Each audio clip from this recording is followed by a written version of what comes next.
بسم اللہ الرحمن الرحیم۔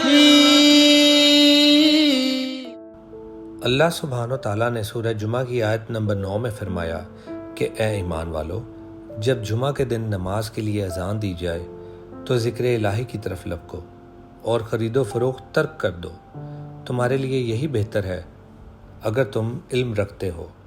جمعہ کا مبارک دن اسلام میں بڑی اہمیت کا حامل ہے۔ اس سلسلے میں ہمیں مزید رہنمائی آپ کے اور میرے آقا حضرت محمد مصطفیٰ صلی اللہ علیہ وآلہ وسلم کی احادیث سے پتہ چلتی ہیں۔ ابن ماجہ کی حدیث نمبر 1098 ہے۔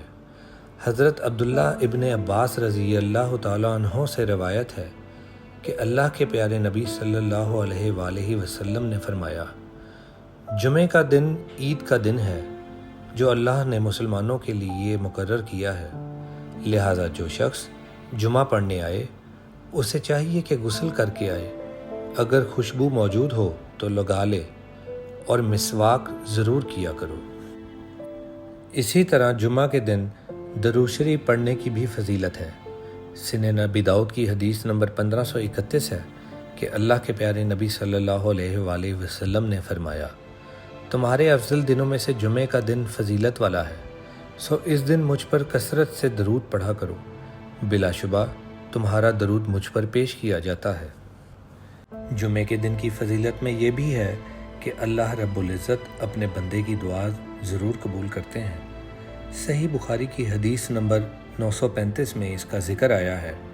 حضرت ابو ہریرہ رضی اللہ تعالیٰ عنہ سے روایت ہے کہ اللہ کے نبی صلی اللہ علیہ وآلہ وسلم نے فرمایا کہ جمعے کے دن ایک ایسی گھڑی آتی ہے جس میں اگر کوئی مسلمان بندہ کھڑا نماز پڑھ رہا ہو اور کوئی چیز اللہ سے مانگے تو اللہ پاک اس کو وہ ضرور عطا کرتے ہیں۔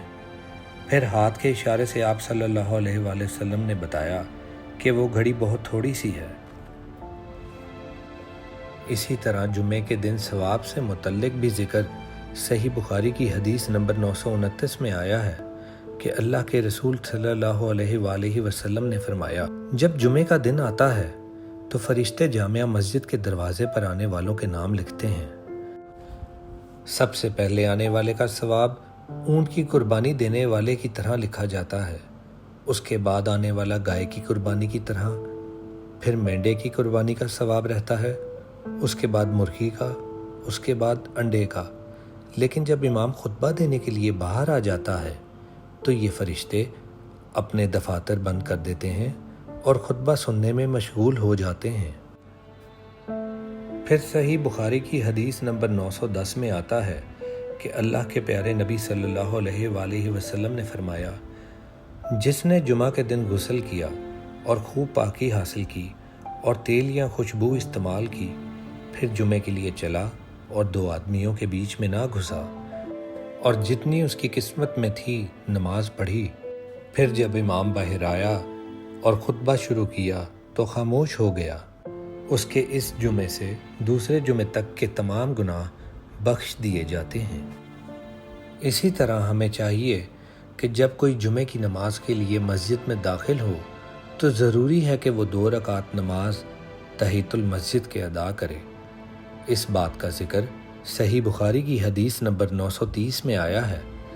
جابر بن عبداللہ رضی اللہ تعالیٰ عنہ سے روایت ہے کہ ایک شخص آیا، آپ صلی اللہ علیہ وآلہ وسلم جمعے کی نماز کا خطبہ دے رہے تھے۔